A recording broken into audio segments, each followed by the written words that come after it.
कहानी बुढ़ापे का सहारा। गांव के किनारे एक पुराना सा कच्चा घर था जिसमें 78 वर्षीय रामदयाल अपने जीवन के अंतिम पड़ाव में पहुंच चुके थे।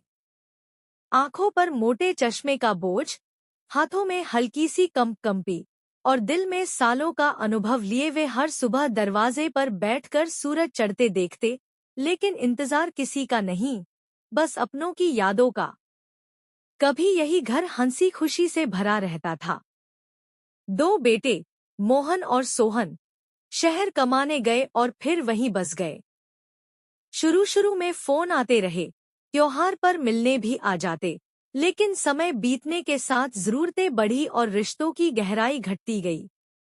अब महीनों तक कोई फोन भी नहीं करता। एक दिन अचानक पड़ोस की 12 से 13 साल की लड़की चांदनी दरवाजा खटखटाती है। दादू, माँ कह रही थी आपकी तबीयत ठीक नहीं लग रही, ये खिचड़ी दे दूं? रामदयाल का गला रुंध गया। बेटी, आजकल यही हाथ पैर का सहारा है। चांदनी रोज कभी चाय, कभी रोटी लेकर जाने लगी। स्कूल से वापस आते ही वह अकेले दादू के साथ 10 मिनट बैठ जाती, बस बातें ही तो होती थीं। पर रामदयाल के लिए वही दवा थी। गांव के लोग कहते, बुढ़ापा बेटों से नहीं, दिल से चलता है। और चांदनी वही दिल थी जिसने उनके अकेलेपन को सहलाया। एक शाम अचानक बारिश तेज हो गई। रामदयाल बाहर फिसलकर गिर पड़े।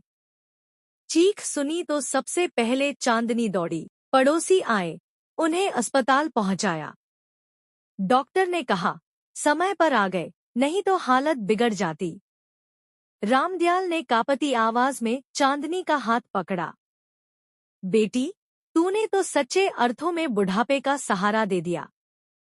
खून का रिश्ता न होते हुए भी तूने वो कर दिखाया जो अपने भी नहीं कर पाए।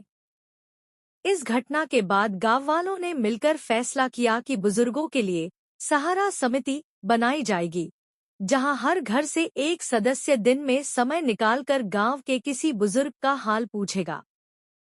समय बीतता गया। चांदनी बड़ी होकर नर्स बन गई। पहली कमाई से वह सबसे पहले वही पुराना कच्चा घर गई। रामदयाल आज भी उसकी राह देखते थे।